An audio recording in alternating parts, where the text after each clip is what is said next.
The hungry howl of a wolf pierced the frosty silence of a February night. The old Laika-hunting dog, Baran, lunged at the door with such fury that Grigory Stepanovich instinctively grabbed his shotgun. "What now, boy?" the former forester croaked, struggling out from under the warm blanket. "Var, are you awake?" His wife, pressed to his side, only mumbled something in her sleep. The television was still murmuring in the corner, a Soviet spy film playing for no one. The clock on the wall read 1:30. "Baran!" Grigory barked. But the dog wouldn't calm down, scratching at the door, making strange sounds. Not quite a growl, not quite a whimper. Odd.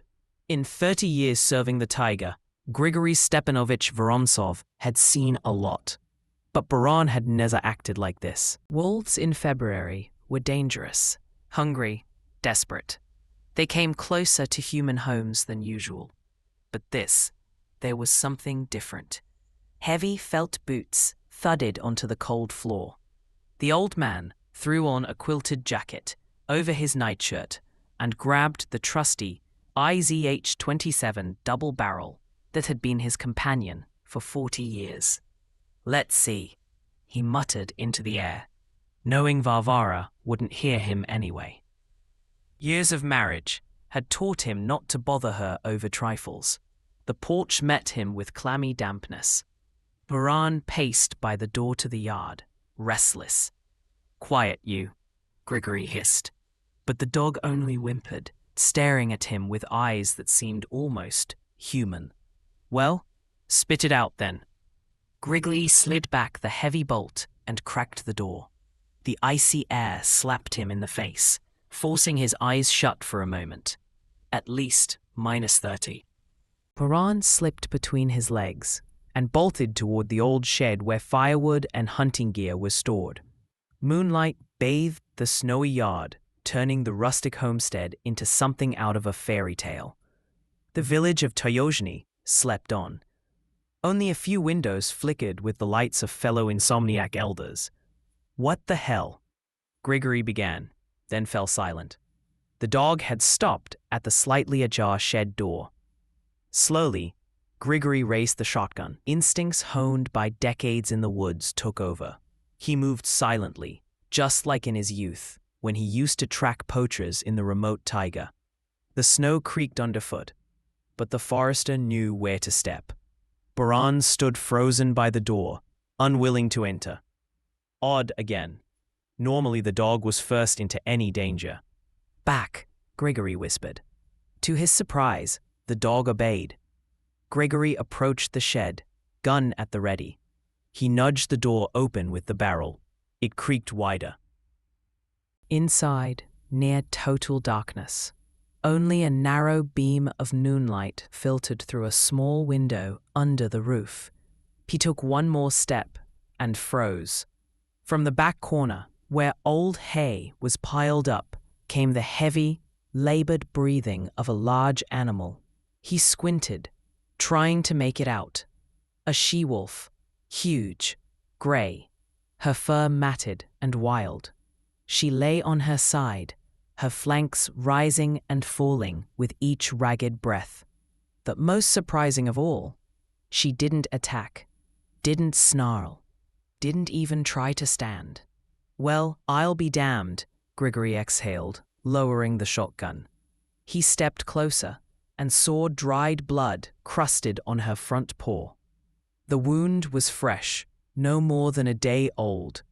Her belly was unnaturally swollen. "It all makes sense," the forester muttered. About to give birth, and wounded. He backed out, shut the shed door, and thought. February wasn't ideal for a wolf to give birth. Normally, it happened in March or April. But climate change had messed with nature's rhythms, even deep in the Siberian taiga. "Baran, home!" he barked. The dog sniffed anxiously at the door crack. "Stay home, you hear?" Grudgingly, the dog followed him inside. Grigory locked him in the porch and returned to the warmth of the cabin. "Visha," Varvara mumbled, stirring in bed. "Sleep, dear," he said gently. "I'll explain in the morning." But instead of returning to bed, he walked to the old cupboard, pulled out a battered leather-bound notebook, and began flipping pages. His observation journal. He'd kept it since his first day on the job. He stopped at an entry from 12 years ago. April 17th, 2003. Poachers in Sector 24. 3 men in a UAZ with Moscow plates. Confiscated 2 unregistered rifles. Rescued a wolf pup, female, 2 to 3 months old. Distinctive mark, black patch on the chest. Grigory slowly closed the notebook. One thought circled in his mind. Could it really be her? He stopped at an entry from 12 years ago. "Let's go, dear," her husband urged, and they headed together toward the shed. The she-wolf lay exactly where Grigory had left her the night before. She lifted her head at their arrival, but didn't show aggression. "My God, she's enormous," Varvara whispered, instinctively stepping back. "Don't be afraid," her husband reassured her. "She knows we're here to help." He slowly approached the beast and carefully knelt beside her. The wolf watched him with wary yellow eyes, but didn't growl. "Hand me your salves, Varya," Grigory said. "We need to treat the wound." The next hour passed in tense silence. Overcoming her initial fear, Varvara skillfully washed the wound, applied healing ointment, and bandaged the wolf's paw. The animal lay still the entire time, flinching only occasionally from pain. "That's it," the woman finally exhaled, stepping back. "It'll heal in no time, like a dog," Grigory chuckled. "Wolves and dogs are kin, after all." He placed a bowl of broth and a bowl of water in front of the wolf. "Drink up, Grey One, you'll need your strength." To their surprise, the she-wolf actually began to lap up the liquid, grimacing at the bitter taste, but continuing to drink. "Let's go," Grigory said to his wife. "She needs rest, and we need to make breakfast." By the time they stepped out of the shed, the cold February sun was already shining brightly. Their neighbor, Pyotr Kuzmich, an old acquaintance, was busy hammering something by his fence. "Morning, Stepanich," he called. "Still casting spells in your shed? Still obsessed with hunting?" "Just a little tinkering," Grigory replied casually. "What brings you out this early in the frost?" "Fixing the gate," the neighbor answered. "Heard the news? Hunters came in from the district center yesterday, tracked a wolf pack, took down 3. The rest scattered." Grigory's heart skipped a beat. So that's why the she-wolf came to them wounded, fleeing the hunters. "Is that so?" he said as indifferently as he could. "Were there many?" "Who counted?" Pyotr shrugged. "But they say it's bad this year. Livestock getting slaughtered, wolves coming close to the villages. My cousin in Sosnovka lost 3 sheep just last week." Grigory nodded and quickly made his way back inside. Varvara was already tending the stove, building a fire. "You heard?" he asked, closing the door tightly. "I heard," she replied quietly. "What do we do?" The forester walked over to the window and stared out at the snowy street. "What we do is hide her until she gives birth and regains her strength. After that, she'll decide where to go." "What if someone sees?" Varvara worried. "No one will," Grigory said firmly. "The shed is strong, the lock is secure, and no one steps into our yard without asking." He suddenly remembered an incident from long ago, when he had rescued a wolf pup from poachers. It was a different life back then, when he was still a forest ranger and had the authority to detain offenders. April 2003. The Sion Foothills. Grigory was 55 then, in his prime, as he liked to say. After 27 years of service, he knew the taiga like the back of his hand. Every trail, every stream, the habits of every animal in his sector. The snow had nearly melted, though grimy patches still lingered in lowlands.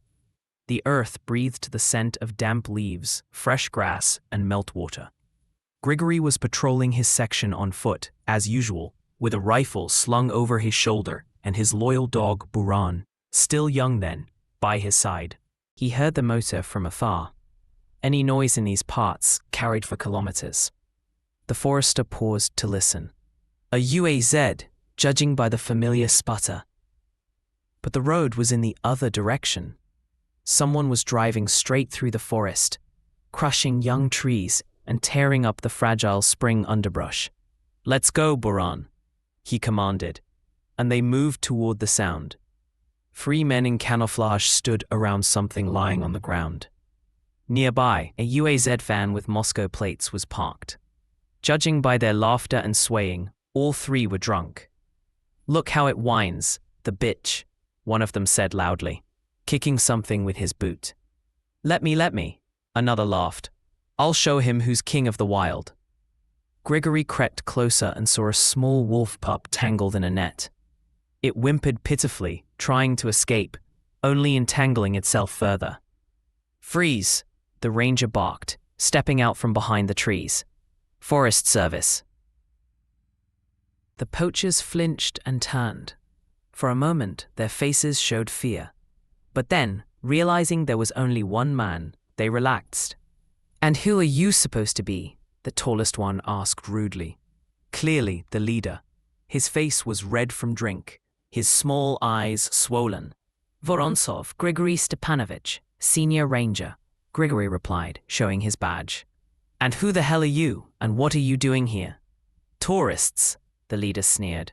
"Just enjoying nature, with firearms."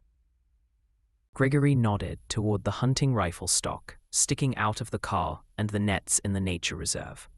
"Listen, old man," began the younger poacher in a conciliatory tone. He had an intelligent face, wore glasses, and swayed less than the others, almost sober. "Let's not make trouble. We're just having some fun. Not killing anyone. We caught a wolf cub, we'll play around and let it go.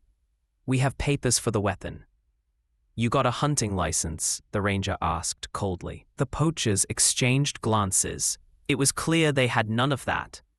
"Maybe we can come to an understanding." The leader reached into his pocket and pulled out a wad of cash. "We're not poor. We can show our gratitude for your understanding."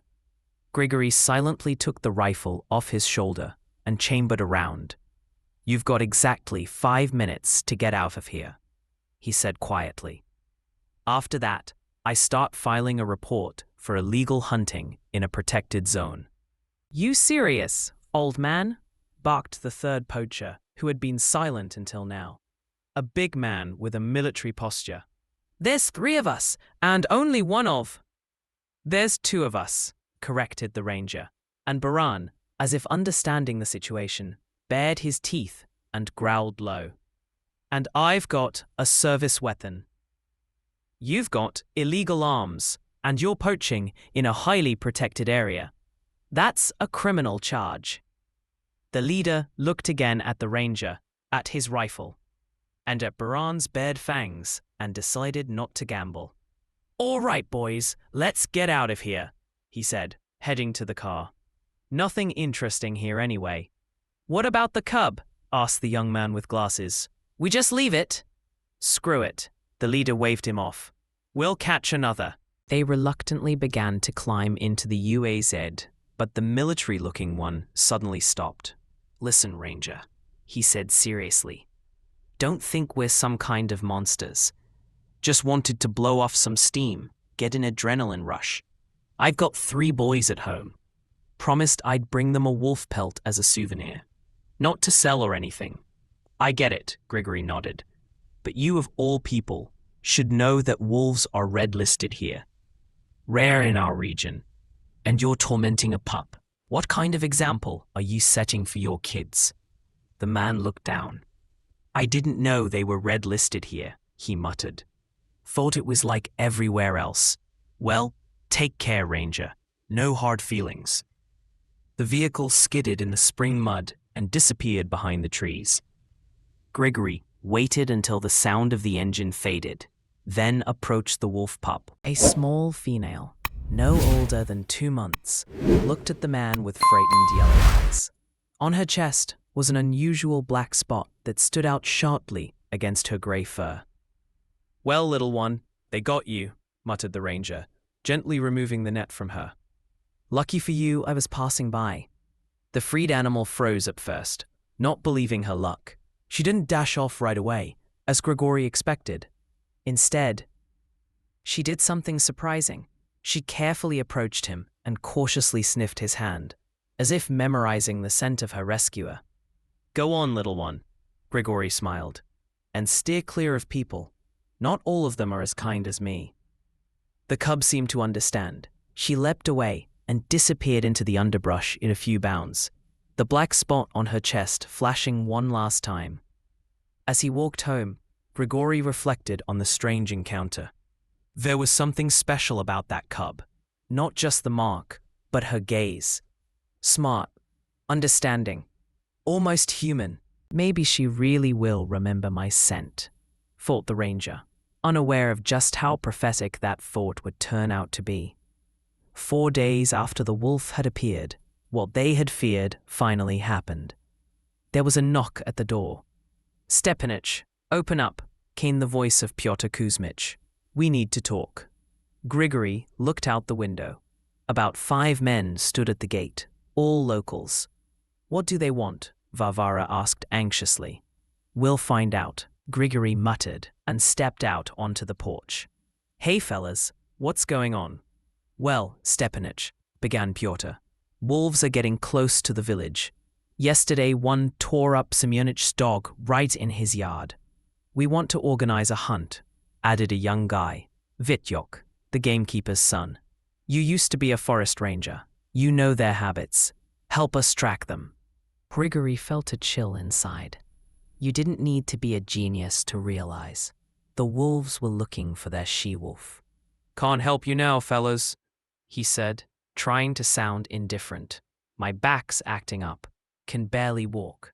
Oh, come on, Pyotr persisted. You spent your whole life in the forest. If anyone can help us find them, it's you. Can't, Grigori said firmly. I'm sick, and my rifle's broken. Sent it to the district center for repairs. The men exchanged skeptical glances. Well, suit yourself, Pyotr finally said. But if they come to the village again, we won't be sparing anyone. We'll shoot them all. Your choice, Grigori shrugged. Just remember, wolves are pregnant this time of year. They'll be giving birth soon. Maybe it's not worth it. What do we care? Vityok laughed. Fewer pups, fewer predators, all for the better. When the men left, Grigori returned to the house, his face darker than a thundercloud. You heard? He asked his wife. I did, Varvara nodded. What now? The ranger thought for a moment. We need to relocate her, he finally said. The shed's too close to the house. If they come back, they might catch her scent. And to where? Varvara was surprised. It's freezing outside. I know a place, Grigori said slowly. An old ranger's hut, 5 kilometers from here. No one will find us there. You've gone mad, Varvara threw up her hands. 5 kilometers in the snow with an injured wolf? How do you even imagine that? I'll borrow a sled from Nikhailich, the ranger insisted. Tell him I need to bring firewood from the forest. We'll wrap her in a blanket, put her on the sled, and off we go. Baran will follow behind, cover our tracks. Varvara shook her head. Krisha, you're 65, she sat at. What sleds? What forest? You'll get yourself and the she-wolf killed. And what do you suggest? The old man snapped at. Hand her over to those men to tear apart after she came to us for help. The woman sighed. After 40 years of marriage, she knew her husband well. Once he made up his mind, there was no changing it. All right, she gave in, but I'm going with you. What? Grigori was indignant. We'll have to spend the night there. It's cold, no comforts. I've worked my whole life as a nurse, Varvara replied calmly. Even in the field. Don't forget, I went on expeditions with geologists when I was young. And if the she-wolf gives birth on the way, who's going to help her? You? Grigori wanted to argue, but realized she was right. He couldn't manage alone. Fine, he agreed reluctantly. Just get ready quickly. We need to leave while it's still light. Meanwhile, Varvara didn't waste time. She prepared a bedding, layering it with thick dry hay, old blankets, and clean rags. "We'll lay her here," she said when her husband returned with the borrowed sled. "And look what I thought of." She handed him an old sheepskin coat that had hung in the pantry for years. "So she doesn't freeze," Varvara explained. "It's 5 kilometers in the frost." "Oh, Varya," Grigory smiled. "You talk about her like she's a person. She's a wild animal." "Wild or not, she's wounded," Varvara shot back. "And pregnant, and it's -30. I even prepared hot water bottles. We'll pack them around her sides to keep her warm." Grigory just shook his head, but didn't argue. By noon they were ready. They wrapped the she-wolf in an old blanket, laid her on the sled, surrounded her with hot water bottles, and covered everything with the sheepskin. The animal was weakened by illness and didn't resist. They hitched Buran to the sled. He would help pull the load. "Well, here goes nothing." Varvara crossed herself as they left the yard. The road was tough, snow knee-deep in places, and the sled kept getting stuck. Grigory and Varvara took turns pulling it, exhausting themselves. Buran ran beside them, sometimes running ahead to break the trail. "Let's rest a bit," suggested Grigory after they'd covered about half the way. They stopped by a large pine. Varvara checked on the she-wolf. To her surprise, she wasn't cold. The coat and hot bottles had done the job. "How are you doing, Grey?" Varvara asked, adjusting the blanket. "Hang on, we're almost there." The she-wolf looked at her with yellow eyes, and Varvara felt like the animal understood everything. "You know, Grish," she said, walking over to her husband, "sometimes I think they're smarter than us." "Who?" Grigory didn't get it. "Animals. These wolves, foxes. We think we know everything about them, but look at them. They understand, they feel. Maybe they can even talk. We just don't hear them." Grigory snorted. "You've read too many fairy tales, woman." He took a thermos of tea from his backpack. "Here, have some. You're freezing." They passed the 1 cup between them, sipping hot tea and watching the she-wolf doze on the sled wrapped in the coat. "Adopted, huh?" Grigory joked. "So now we've got to raise her, feed her, and send her to college." Varvara burst out laughing. "I can just see it. A she-wolf at a desk, in glasses, writing notes." "Exactly," Grigory joined in. "And defending her thesis. Hunting methods for hares in Siberian taiga conditions. And the professor says, 'Miss Volkova, how do you justify your method?' And she goes, 'Awoo.'" They laughed heartily. Buran, not understanding what was funny, but sensing the joy, barked happily. He took a thermos of tea from his backpack. "Here, have some. You're freezing." They passed the 1 cup between them, sipping hot tea and watching the she-wolf doze on the sled, wrapped in the coat. "Adopted, huh?" Grigory joked. "So now we've got to raise her, feed her, and send her to college." Varvara burst out laughing. "I can just see it. A she-wolf at a desk in glasses writing notes." "Exactly," Grigory joined in. "And defending her thesis, hunting methods for hares in Siberian taiga conditions. And the professor says, 'Miss Volkova, how do you justify your method?' And she goes, 'Awoo!'" They laughed heartily. Buran, not understanding what was funny, but sensing the joy, barked happily. "Shh," Varvara hushed him. "You'll wake our patient." But the she-wolf wasn't asleep. She was watching them, her eyes filled with something like bewilderment, as if trying to understand what was wrong with these people. "Well, let's keep going," Grigory said, finishing his tea. "We've got another 2 hours to go." By evening, they reached an old forest cabin, a small log hut in the middle of the woods, nearly buried in snow. It had once been a checkpoint for forest rangers, but ever since Grigory had been laid off, it had stood abandoned. "We'll warm it up," promised the ranger, digging out the entrance. "It'll be cozy." Inside, it was damp and chilly, but thankfully, the stove was still intact. A stash of firewood lay in the corner, left there by Grigory back when he used to patrol the area, An hour later, the hut was warm. They laid the she-wolf on a bedding made from an old quilted jacket. Varvara checked her wound. It had started to heal, but still looked bad. "I need to clean it with antiseptic," she said, and change the bandage. While his wife tended to the wolf, Grigory looked outside. It was dark. The snow-covered forest stretched endlessly around the cabin. In the distance, a wolf's howl echoed. "They found her," the ranger muttered. "The pack is looking for her." He came back inside and told Varvara. "Maybe we should let her go," she offered. "Let her go back to them." "No," Grigory shook his head. "With a wound like that and in her condition, she won't make it far. She'll freeze or get shot by some hunter. Let her give birth here, get stronger. Then we'll see." The night was restless. The she-wolf kept getting up, pacing around the cabin, then lying back down. "It's clear labor is near. It'll start soon," Varvara whispered to her husband. 2 or 3 hours later, they sat by the stove, feeding the fire, waiting. Outside was a blizzard, or maybe it was wolves. It was hard to tell. "Do you remember how we met?" Grigory suddenly asked, staring into the flames, where images from the past seemed to dance. Varvara smiled, and the wrinkles around her eyes gathered like sunbeams, just like a young girl's. "How could I not? Spring of 79, during the flood. You brought that boy to the infirmary. His leg was dislocated." She paused. "Sashka Kornev.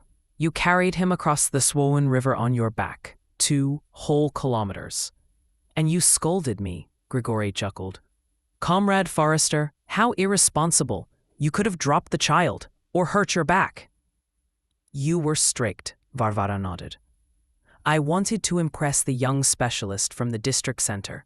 I thought, you, all educated and city-born, and me, just a village nurse. But then, when I walked you home," she continued, "the moon was shining so bright, and the bird cherry trees were blooming. You showed me the stars, told me about constellations, and I thought, this is the man I want to spend my life with." Grigory reached out and touched her wrinkled hand. "And a month later, I brought you your first flowers." "Globe flowers," Varvara nodded. "A whole bouquet of bright orange globe flowers. I dried them and placed them in a book. They're still there somewhere." In War and Peace, Grigory recalled the chapter about Natasha Rostova. They fell silent, staring into the fire, lost in memories. Back in 1979, Grigory had just started working at the forestry station after graduating in Krasnoyarsk, and Varvara was a young nurse assigned here after medical school. Their meeting changed everything. "Grisha," Varvara suddenly said, softly stroking his rough palm, "do you remember how we wanted a baby? How we planned it all? Picked out names." Grigory flinched. It was always a painful topic. They had no children. Things just hadn't worked out. The doctors never could explain why. "I remember," he answered, just as softly. "Of course I do. We wanted to name our daughter Nadezhda, after your mother. And then a son, Alexei, after your grandfather," Varvara added. "You would have made a wonderful mother," Grigory sighed. "And you, a good father," she replied. Varvara wiped away a sudden tear. "You know, I thought I'd come to peace with it. So many years have passed. But now, watching that she-wolf with her pups, it all comes back." She didn't finish, but Grigory understood. "Maybe it's fate," Varvara said, nodding toward the wolf. "Maybe we weren't meant to raise our own children, but to protect lives this way. To rescue animals, protect the forest, help those who need shelter." "You might be right," Grigory said slowly, eyes on the fire. "My father used to say, every person has their own path through the forest of life. Ours led through the taiga, through wolf trails. Not every family with children has the kind of love we've had all these years," she said quietly, without turning. And not every child grows up to be kind. But we helped many in our own way. Your students, those interns from the institute, she added. Remember how many came through your hands? Dozens. And you didn't just teach them forestry, you gave them heart. Grigory felt a lump in his throat. Varvara was right. For over 20 years, he had trained forestry students, many of whom still called, wrote, even visited. To some, he had become like a second father. Just then, the she-wolf let out a sharp whine and began to thrash around. It's starting, Varvara said, jumping to her feet. Grisha, heat some water. The next 2 hours passed in a blur. Varvara, remembering her medical training, helped the she-wolf as best she could. Grigory boiled water, brought clean clothes, followed his wife's instructions. By dawn, it was over. On the bedding, nestled against their mother, squirmed 5 tiny, blind wolf pups. 5, Grigory whispered. A whole pack. Beautiful, Varvara smiled, wiping sweat from her brow. And all strong and healthy. The she-wolf licked her pups, occasionally glancing at the humans. There was no fear in her eyes now, just exhaustion and something new, something like trust. What now? Varvara asked as they stepped away to the stove. Now we wait, Grigory replied, until the mother and pups grow strong. After that, nature will decide. They stayed in the cabin for a whole week. Every day, Grigory went hunting to bring food for the she-wolf. Varvara cared for her and the pups, changed their bedding, treated the wound. On the 8th day, the she-wolf stood on all fours for the first time. Limping slightly, she walked around the cabin. The wound had nearly healed. She had regained her strength. She walked to the door and whined softly, looking at Grigory. You want to go? He asked. Too soon. Grey one, wait a bit longer. But the she-wolf was insistent. She scratched at the door, then returned to her pups, then back to the door. It was as if she were trying to say something. Maybe she wants her pack to come here, Varvara guessed. Maybe they'd be better together, Grigory thought. Wolves are clever. If the female had decided it was time to reunite with the pack, so be it. All right, he said at last. We'll try. That evening, once darkness fell, Grigory opened the cabin door. The she-wolf slipped out and vanished into the forest. The pups remained on the bedding, whimpering quietly. She left them? Varvara gasped. How could she? She didn't, the forester replied with certainty. She'll come back. For now, we watch over them. They sat by the window, staring into the darkness. The moon lit up the clearing in front of the cabin, and tracks were clearly visible in the snow, leading into the forest. An hour passed. Then another. Suddenly, Baran, who had been lying by the stove, raised his head and perked up. Someone's coming? Grigory whispered, reaching for his rifle. A she-wolf stepped into the clearing, followed single file by 4 more wolves, large, grey, and alert. There's the pack, Varvara exhaled. They came after all. The she-wolf stopped at the cabin door and whimpered. Grigory slowly opened it. The animal slipped inside, walked over to the bed where the pups lay, and began sniffing them. And them? Varvara nodded toward the other wolves still in the clearing. They'll wait, Grigory replied. They're not stupid. They won't come into a human home. After a while, the she-wolf approached the door again. It was clear. She wanted to leave and take the pups with her. Well then, sighed the ranger. Time to say goodbye, Grey. He pulled an old canvas sack from his backpack, lined it with rags, and gently placed the pups inside, one by one. Here, he said, lowering the sack before her. your offspring." To his surprise, the she-wolf didn't snatch it as he had expected. Instead, she scratched at the door with her paws and whimpered softly, as if calling someone. "What is it?" Grigory frowned. "Who are you calling?" The answer came instantly. A low growl sounded outside. When Grigory cautiously opened the door, he saw 4 large wolves on the threshold. They watched him warily, but didn't show aggression. "So that's it," Grigory muttered. "You brought your kin for help." One by one, the wolves entered the cabin, sniffed the sack, and at a signal from the she-wolf, a short bark, each grabbed a pup and carried it outside. The she-wolf took the smallest one herself and headed toward the door. On the threshold, she turned back as if saying goodbye and vanished into the night. Grigory and Varvara stepped out onto the porch. The pack surrounded the she-wolf and her young, sniffing them carefully.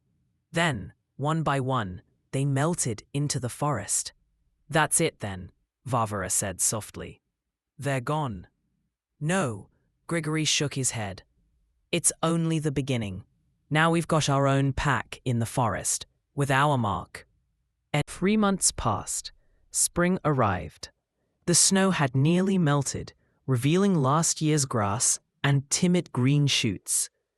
Grigory and Varvara returned to their usual village life. Locals talked about the strange behavior of wolves, how they no longer came near the settlement, didn't touch livestock, and avoided hunters. "Got smarter," the men gossiped at the store. "They sensed danger." Grigory just chuckled into his beard.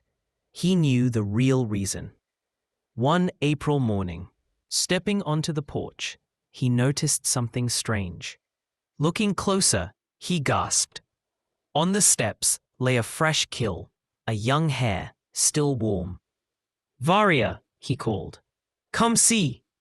Varvara stepped outside and threw up her hands. "My God, where's that from?"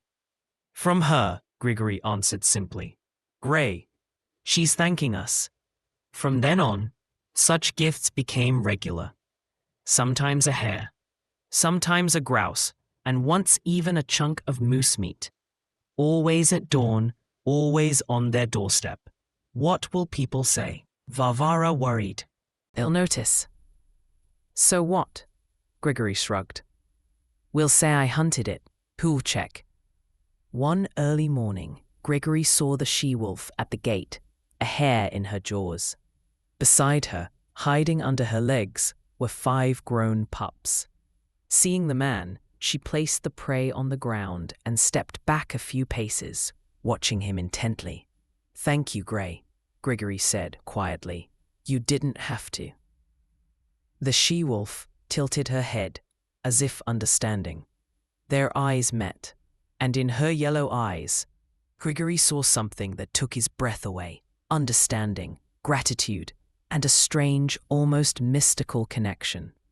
As if an invisible thread had stretched between man and beast.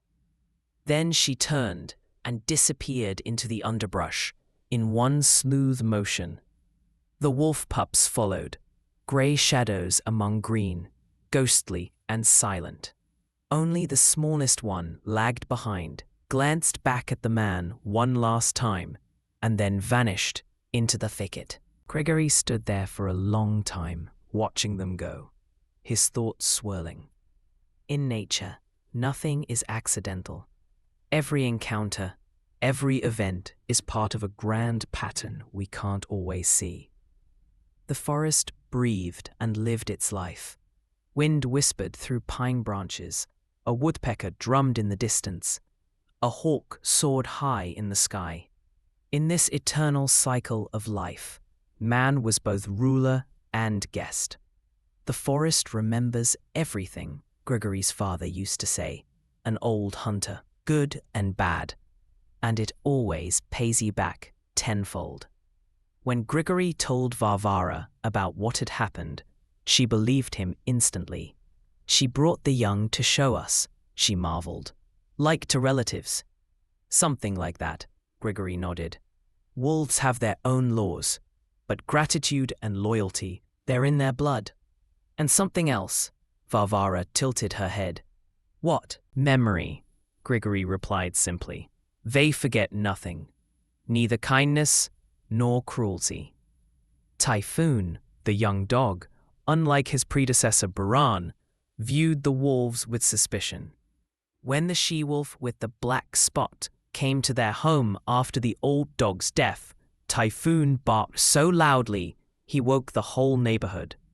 Quiet, you fool, Grigory calmed him. They're our friends. But the dog didn't believe him. He growled, bared his teeth, ready to defend his territory to the end. He's jealous, Varvara laughed. Thinks we're cheating on him with wild animals. Nonsense, Grigory waved it off. But deep down, he knew his wife was right. However, Typhoon had grown used to the she-wolf's nightly visits. He no longer barked at her appearance, though he remained alert. And when she began bringing them gifts in the form of fresh prey, the dog came to respect her. Especially after Grigory started sharing pieces of the fresh meat with him. Clever mutt, the ranger chuckled, shaking his head as he watched Typhoon devour his share. I bet now you wait for her every time. And indeed, it sometimes seemed the dog sensed the she-wolf's approach before his humans did. He'd meet her at the gate, not with barking, but with a friendly whine, as if greeting an old acquaintance. Half a year passed.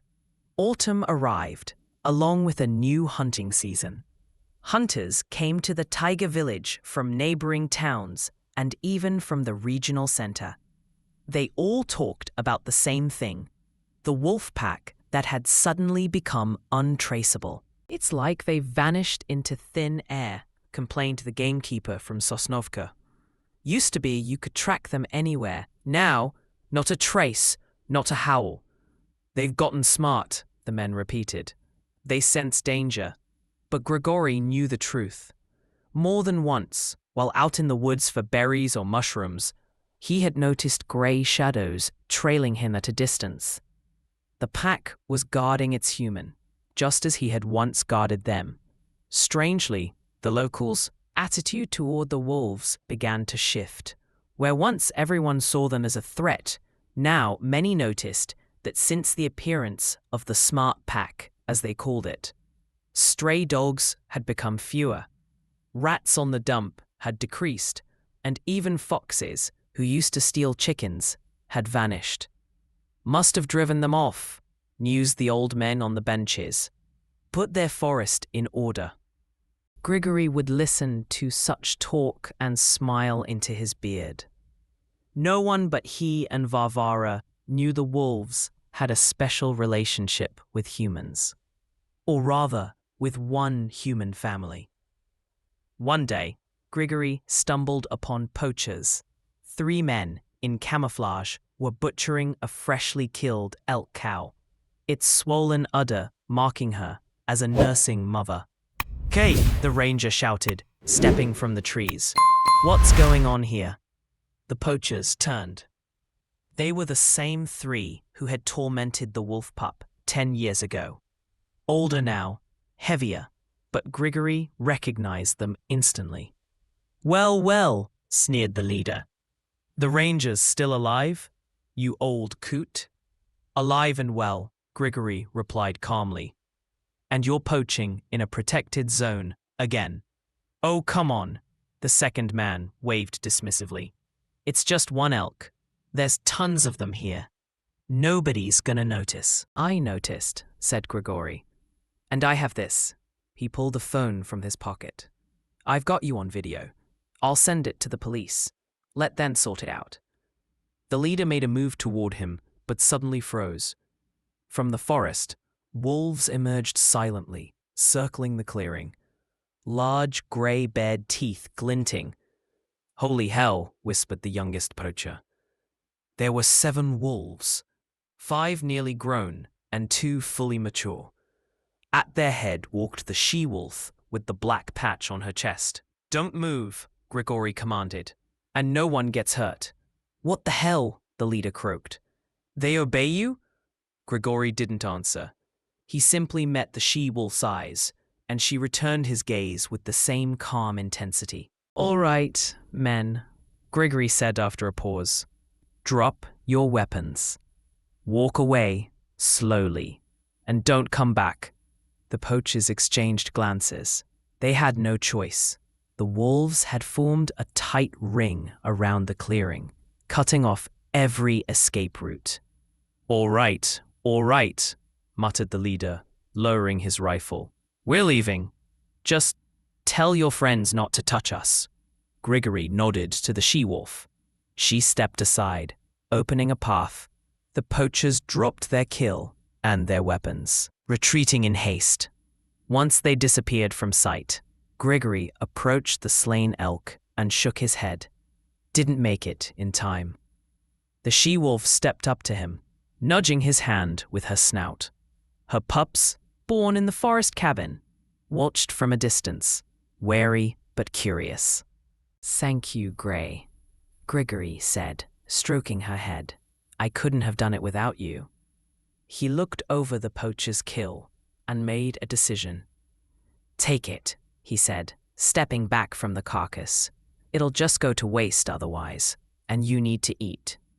The she-wolf bowed her head in gratitude, then gave a short yip. The young wolves immediately rushed forward, tearing into the meat. Grigory lingered a while, watching their feast, then quietly slipped away. He knew the pack would escort him all the way home, even if he wouldn't see them. Back in the village, he found the local police officer waiting by his gate, a young man recently assigned to the district. "Grigory Stepanovich," the officer asked, "can I have a word?" "Of course," nodded the ranger. "Come inside." Over tea, the officer shared that 3 poachers had been caught in the forest, half scared to death and babbling nonsense about wolves obeying a local ranger's commands. "Can you imagine?" the officer chuckled. "They say you've got a trained wolf army out there. The stuff people come up with to dodge charges." "Tell me about it," Grigory shrugged. "Still," the officer said thoughtfully, "it's strange. Wolves really have been acting differently around here. They don't attack livestock anymore. They skirt around villages." "Nature," Grigory replied simply. "She has her own laws." After the officer left, Varvara asked, "Aren't you afraid the truth will come out?" "What truth?" Grigory smirked. "That we helped a wounded she-wolf? That's not a crime. And as for friendship with wild animals, who'd believe it?" 5 years passed. Grigory and Varvara had grown older, but still lived in their house at the edge of the village. The taiga has changed. A lot had changed in the taiga over the years, the vast forest surrounding the village of Paradella. In the summer of 2018, a terrible wildfire broke out, destroying hundreds of hectares of woodland. Despite his age, Grigory joined the other villagers in fighting the flames, trying to save what he had devoted his entire life to. "Do you see what's happening?" he would say to Varvara, returning home blackened with soot and smoke. "The climate's changing. We never had this kind of heat before. Now every summer feels like an oven." Varvara would just sigh, pressing herbal compresses to his burned hands. "Man is digging his own grave," she agreed, "is sawing off the branch he's sitting on." After the fire, many wild animals fled deeper into the mountains to escape the destruction. But to Grigory's surprise, the wolf pack stayed. They settled in a part of the forest untouched by the fire, closer to the river, maintaining their invisible presence near human. Occasionally, people glimpsed the wolves from afar, but they never approached human homes, except for the house of the old forest ranger. Now and then, at night, a large she-wolf with a black mark on her chest would appear at his doorstep. She'd leave prey by the door and vanish into the woods before anyone could catch a glimpse of her. One night, Grigory awoke with a strange feeling. Something wasn't right. He listened closely and heard soft whimpering outside the door. "Who's there?" he asked, stepping into the entryway. Outside stood the she-wolf, but she wasn't alone. Beside her, pressed against her side, stood a young wolf with the same black mark on his chest, one of her grown pups. "Hello, Grey," the ranger said softly. "Who did you bring?" The she-wolf whined and nudged her offspring closer to the door. Grigory leaned in and saw the young wolf limping. His front paw was badly injured, bleeding from a deep, fresh wound. "Again," the old man muttered, shaking his head. "Well, come in then." He opened the door wider to let them in. The she-wolf entered without fear, just as she had years ago. The son hesitated, but followed her inside. "Va," Grigory called out. "Wake up, we've got guests." Though well past 70, Varvara still had a sharp mind and steady hands. She quickly examined the wound. "A trap," she said firmly. "Poachers." Serrated. A new design. They're at it again. Treating the injury took nearly an hour. The she-wolf sat nearby the whole time, watching every movement. Her son bore the pain silently, only whimpering occasionally as Varvara cleaned the deepest parts of the wound. "Look at him," Varvara whispered to her husband as they stepped away to put the kettle on. "His eyes, just like hers, and that mark, nearly identical." "Inheritance," Grigory nodded. "Nature always reclaims its own." "And trust?" she asked. "That too?" He pondered, then slowly shook his head. "No, that's something else." She taught him that.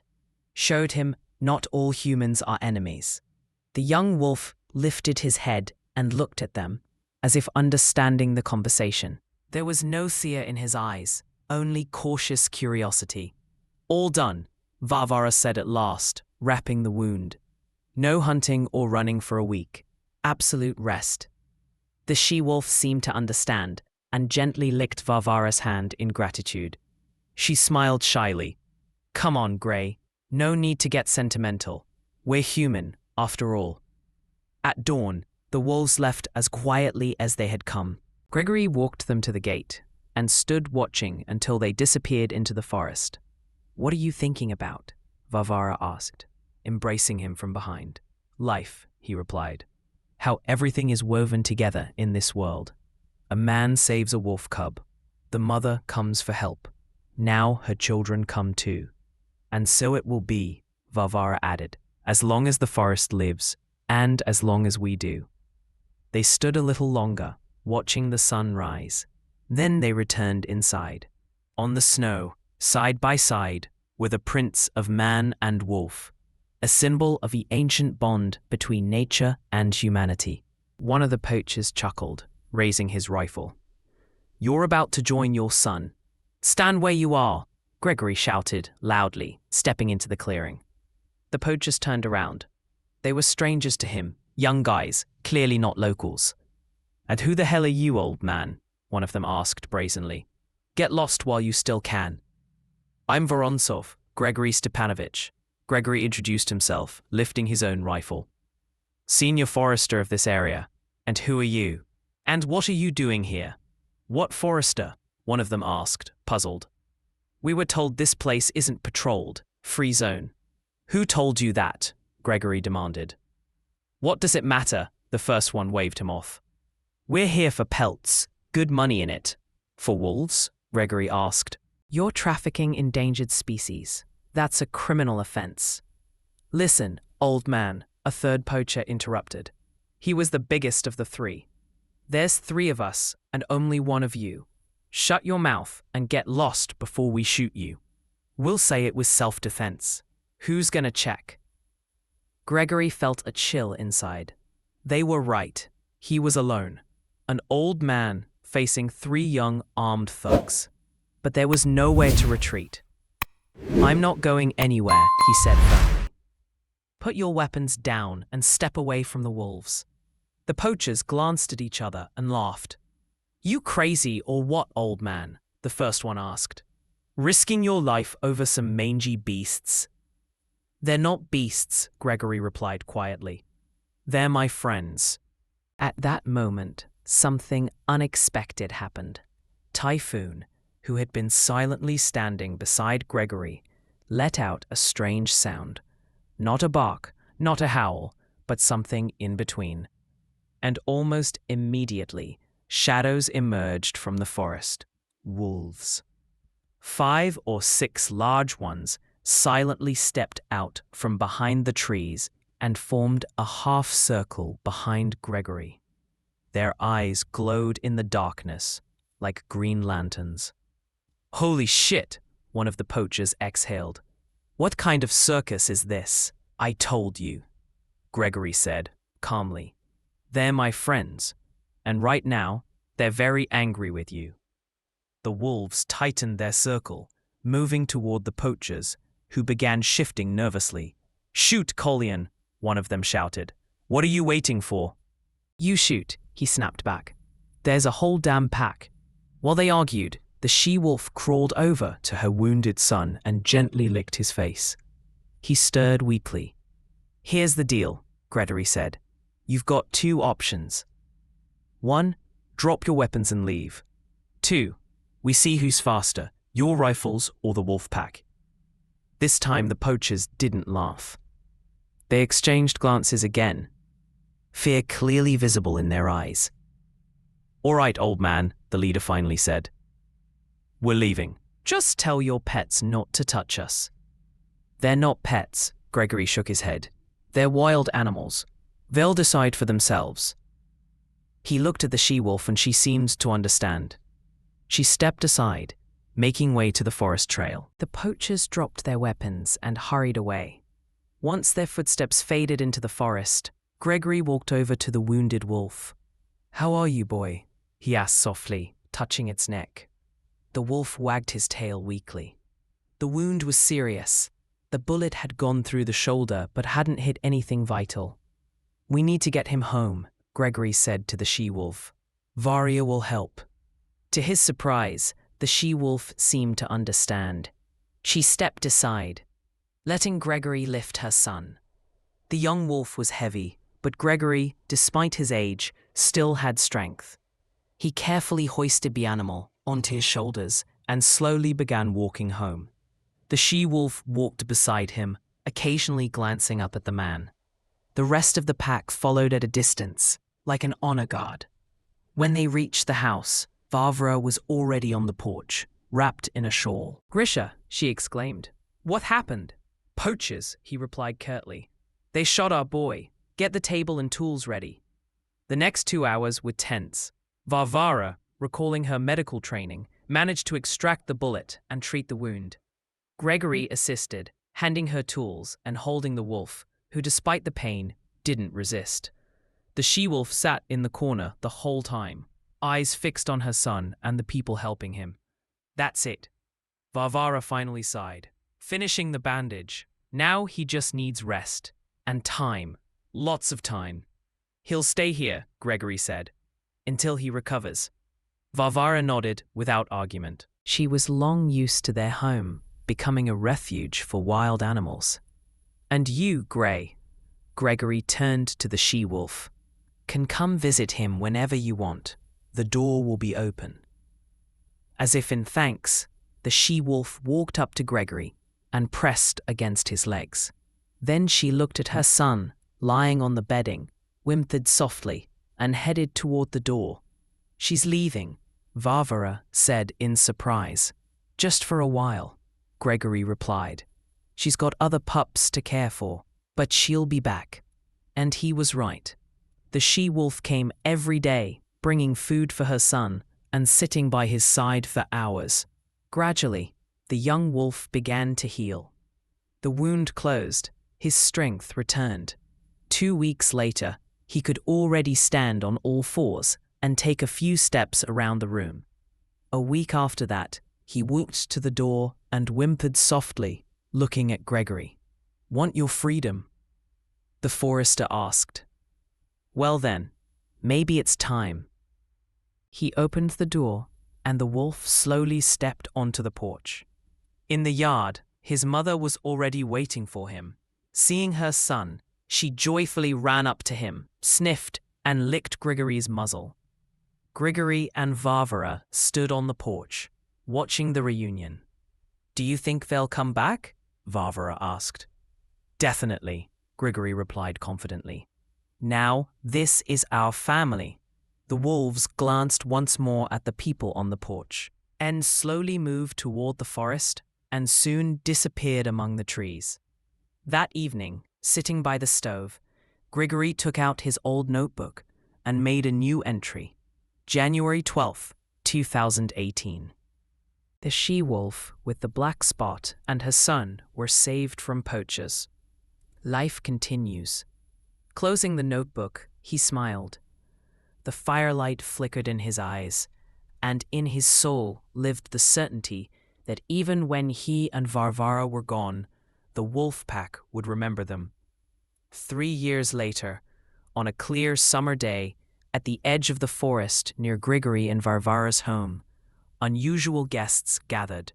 The young forester, Alexei Vetrov, newly assigned to the area, sat on a stump, listening to the old man. Next to them, on a folding chair, sat a young girl with a notebook, a reporter from the local newspaper. "At least you claim, Grigory Stepanovich, that this wolf pack is special?" she asked skeptically. "I don't claim anything." Grigory, who was already over 70 but still sharp and strong, shook his head. "I'm just telling it like it is. Whether you believe it or not is up to you. And you say the wolves protect the forest?" Alexei looked intrigued. "You see for yourself," Grigory gestured around the area. "Since they've been here, there hasn't been a single case of poaching. No one dares to enter the forest with bad intentions, and not only because of the wolves, of course." "What else then?" the journalist asked. "Because of the people," the old man replied simply. "You see, when the wolves started protecting the forest, people noticed. And little by little, how should I say it? They came to understand that the forest isn't just trees. It's a living organism, and we are all part of it." Alexei nodded thoughtfully.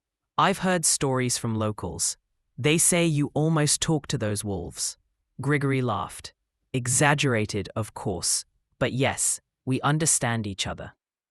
"Is it true that the she-wolf with the black spot on her chest is the very one you saved as a pup nearly 20 years ago?" the reporter pressed. "It's true," Grigory nodded. "She's quite old now. Wolves rarely live to 12 in the wild, and she's about 17. But she's still lively. In the local pack? May I write an article about this?" The girl's eyes lit up. "The Forest Union, or something like that.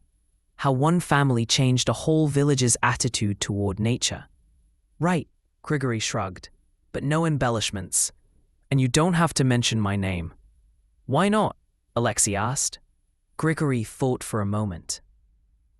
"I suppose it's because everything in this world is connected. Man and beast, forest and field, river and sky, all one. And once you understand that, you can't live the old way." They were silent. Somewhere deep in the forest, a woodpecker started tapping, as if confirming the old man's words. "Grigory Stepanovich," Alexei said seriously, "I would like you to, how should I say, pass on your knowledge of the forest, the animals, everything. I'm from the city, and ended up in forestry by chance, and you have huge experience." The old man looked closely at the young forester. "And why do you want that?" "To learn to understand the forest like you do," Alexei answered simply. "I want to be not just a bureaucrat with a badge, but a true guardian. Someone the forest trusts, like you." Grigory smiled. "Well, come tomorrow. We'll start from the beginning. And bring a notebook to take notes." When the young people left, Grigory sat by the edge of the forest for a long time, watching the sunset. The tops of the trees were painted gold, and the whole forest looked magical, like a fairy tale. Suddenly, he noticed movement in the bushes. Looking closely, he saw the she-wolf, with the black spot on her chest. She stood still, looking at him with her wise yellow eyes.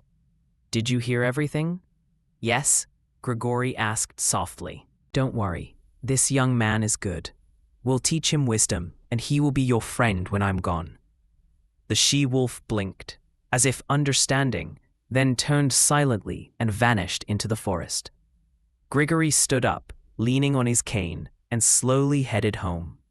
Walking along the path, he noticed wolf tracks in the damp earth, running parallel to his own. They were everywhere, ahead, behind, beside him, as if the pack had invisibly accompanied him all these years, guarding and protecting. "The forest's debt," the old man muttered with a smile. "Everything comes back." From the direction where the she-wolf disappeared came a low howl. One voice, then another, then a third. The whole pack greeted the coming night, or perhaps said goodbye to the departing day. Or maybe just reminded people, we are here, we are near, we are part of the whole. Grigori stopped and listened.